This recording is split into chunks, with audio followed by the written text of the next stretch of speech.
Hello friends, welcome to 100 श्लोक इन 100 days for BMS first year student. तो इस series में मैं जो भी इम्पोर्टेंट श्लोक है तो वो लर्न करवा लेती हूँ। तो आज जो हमारा श्लोक है तो वो किस में रहेगा? दोष आणि त्याचे चिकित्सा सूत्र। ओके, तो दोष। ओके, तो क्या है दोष? माने क्या कि जो हमारे बॉडी में विकृति उत्पन्न करते हैं। ओके, तो क्या है?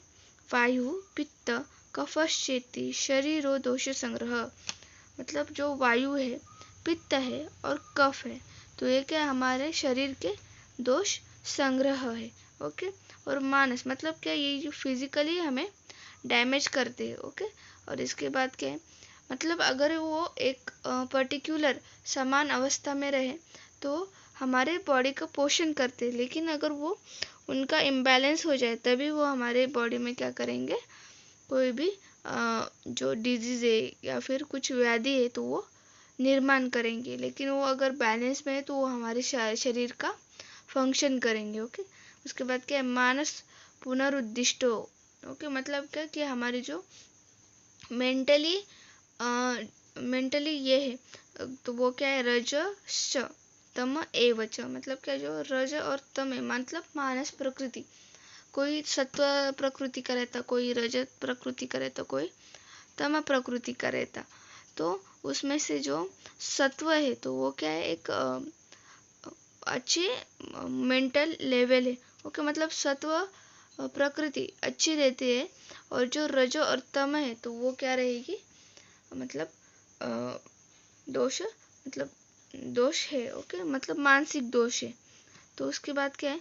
मतलब अब वायु पित्त क्या है? पित्त क्या है तो वो हम थोड़े शॉर्ट में समझ लेंगे। तो जो वायु है तो वो क्या है? मतलब हवा। ओके, मतलब वायु। हाँ, उसके बाद क्या है? पित्त। पित्त में किस महाभूत का डोमिनेंस रहता है?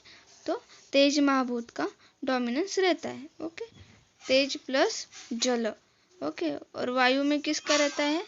वायु महाभूत का डोमिनेंस रहता है, कफ दोष। ओके, तो ये क्या है? तीनों हमारे तीन बॉडी के दोष है। ओके, अगर ये इक्वल है मतलब बैलेंस है तो क्या होगा कि ये हमारे बॉडी के फंक्शंस करेंगे। लेकिन अगर इनमें कोई बैलेंस हुआ, जैसे कि पित्त बढ़ा या फिर कफ बढ़ा या फिर वायु बढ़ा, तो क्या होगा? हमारे बॉडी में कुछ चेंजेस आएंगे। ओके, उसके बाद क्या है? रज और तम। तो ये क्या है? हमारे मेंटल दोष है। ओके, मानसिक दोष है।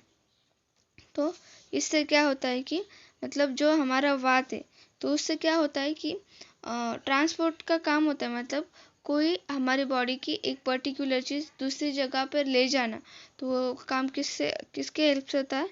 वायु के हिसाब से, वायु के इससे मदद से। ओके, पित्त का क्या मेन काम है? डाइजेशन करना। उसके बाद क्या है? कफ का काम क्या है? तो हमारा पोषण करना। तो आई होप आपको ये समझ में आया होगा।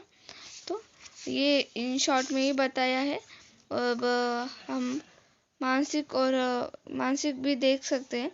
तो यहाँ पे है ना एक दिया हुआ है रक्त मतलब रक्त ब्लड जो है हमारा, तो वो क्यों दोष नहीं है? ओके, क्योंकि सुश्रुत जो है तो सुश्रुत जी ने इसको दोष माना है। आपको इतना ही खाली ध्यान में रखना है कि जो रक्त है तो वो सुश्रुत ने क्या किया है? चौथा दोष माना है। तो आई होप आपको ये समझ में आया होगा। तो ऐसी सीरीज़ को फॉलो करने के लिए चैनल को सब्सक्राइब कीजिए। और ये श्लोक बहुत ही इम्पोर्टेंट है, अगर आपने ये लर्न किया तो मतलब करना ही करना है। तो थैंक यू।